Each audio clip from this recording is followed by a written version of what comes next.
Hello everybody, hope you're doing really well. Drip by drip, day by day, never perfect, and that's okay. So what does that mean? And Stephen, why do you talk about it so much? Well, up until now, I haven't really shown you what I mean by that. And rather than telling you what I mean, I wanted to show you. So I've got this Lego Iceman here that I want to sort of, and this is me. Little Stephen, growing up in a care system, moving from home to home, foster family to foster family, children's home to different school, you name it. There's a coldness that comes upon a child that he's moved around the system that many times. There's a coldness that trauma, pain, rejection causes to a child. And that coldness turns into an ice, a metaphoric ice that surrounds this child. So what do I mean when I talk about drip by drip, day by day? What I mean is that you as a teacher, a social worker, a foster carer, a parent, somebody in a position of trust and care for this child, you do not have to have the answers all of the time. And this is when I talk about working on you, working on yourself. You can't give what you haven't got, and you can't pour from an empty cup. Children know when you care. They know when you're willing to go the extra mile. They know when you say you're going to be there, you're going to be there. And that's the warmth that I talk about, the radiation of what's inside you. Love, empathy, optimism, compassion. When you're radiating that around the child that you're with, whether you're a parent or a teacher, that ice is going to start to melt. And that's what we're here to do today. We're here to melt the ice away. Drip by drip, day by day, never perfect. And that's okay. But it doesn't start as a simple process. I break it down between empathy, sympathy, and apathy. Apathy will mean that you are not plugged in and you are not switched on. So how can you give out radiation if you're not plugged in and switched on? Sympathy means you're plugged in, so you have an understanding of what's going on, but you're not switched on. You're only making part of the connection. But if you want to make that true connection, then you need empathy. And empathy would mean that you're plugged in and you're switched on. This is you. This is you. This is everything that's inside you, ready to radiate. That warm empathy, that warm optimism, that warm love, everything that's inside you, that patience, that we're going to do this as a slow process.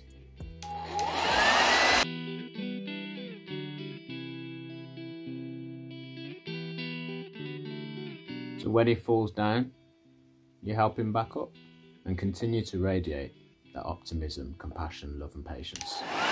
The more trauma a child has suffered, the more rejection they've faced, the thicker the ice will be. So it will take longer to melt that ice, but with perseverance and patience and the optimism that we can melt the ice. And when a child falls down, we have to pick them up, no matter how far they fell.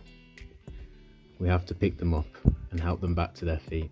You know, some days you don't want to come into work, whether you work in a residential home or a school, because you feel that the child that you're trying to engage just doesn't want to engage with you for whatever reason. You know, while you sit there and you talk about struggles of engaging the child, think about the struggles that they face just trying to engage with you. I was shut off from emotions. I didn't want to connect with anybody. When you move around that many times, you struggle to connect with people. How could I call somebody mom? How could I call somebody dad? It wasn't within me to do that.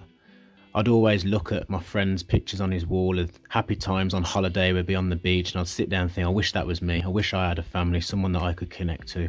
I'd always say to my social worker, find me a family that resembles my identity. I want a black dad, I want a white mum, I want brothers and sisters. But when I got there, I couldn't connect. Throughout my life, throughout the journey, there were people that came into my life.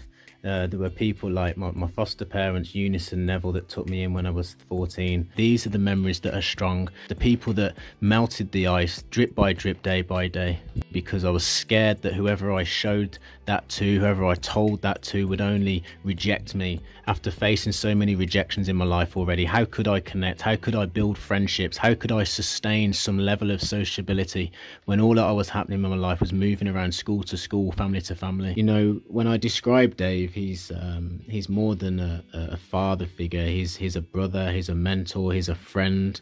He's somebody that I can depend on, rely on. Anytime I'm in need, I can pick up the phone. I could call him at 4 in the morning and he'd answer the phone to me. He's always been there. My natural state of being is to sort of go within myself, because I was always used to being by myself in the system.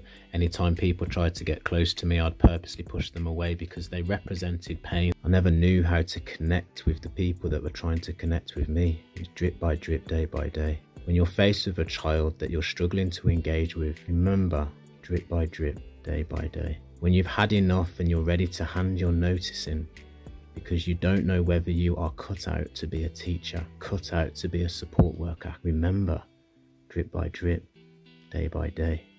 It's never perfect, and that's okay. When I was a child and I was growing up in care, and people described me as cold and selfish and greedy, and all of these things were attributed to my name.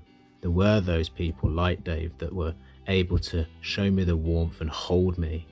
And even by holding me, the ice would begin to melt, showing me that people do care and they haven't got all the answers. And that's what empathy is about. You don't have to have the answers. You just need to show them that you're there and that you're going to be there to offer them that security and that stability. And as I've said so many times, so that I can one day become an adult that will look back and remember all of those people that took that time and that energy and radiated their love and care onto me, drip by drip, day by day. The purpose of this exercise is to show you that you don't have to change the child, you just have to plant the seeds. Plant those seeds of optimism, plant those seeds of compassion, that when the child becomes an adult, that they can look back. You know, that's something that I can do today. As I mentioned, there was a guy called Dave who used to look after me in the children's homes, and you know, that's a guy that I can always relate back to and think that's a guy that cared. That's a guy that stayed behind to make sure that I was okay, or you know, he wouldn't be too worried about his shift finishing. He'd want to make sure that I was settled down to bed on time okay, or if I was worried about something, he'd talk to me. Those are the memories that I have as a looked after child, that I can look back at people like that, because we remember those people, and it's important because when they do become adults, they will have memories, and you get to decide what those memories will look like today. So when they do look back, they can think of you as the person that was there, drip by drip, day by day, never perfect, and that's okay. I remember when we used to move around, they were searching for a family but no family could be found, so your social worker moved you to a children's home instead. In bed you'd cry yourself to sleep, wishing you were dead. And I remember when your mummy used to come, you used to run into the garden shouting, I am not your son. I don't reckon there's a second that went by that your mummy didn't think about a baby all the time. And I remember when your social worker put you in the paper, they were looking for a family that would take you. 6 months in, you're looking thin, it's looking pretty grim. You got the bruises on your arms and the marks on your skin. I ain't gonna lie, I know you cried yourself to sleep. You'd wake up in the morning hoping it was just a dream. As bad as it may seem, you're gonna be the boy that turns into the man you see. Huh? That's me.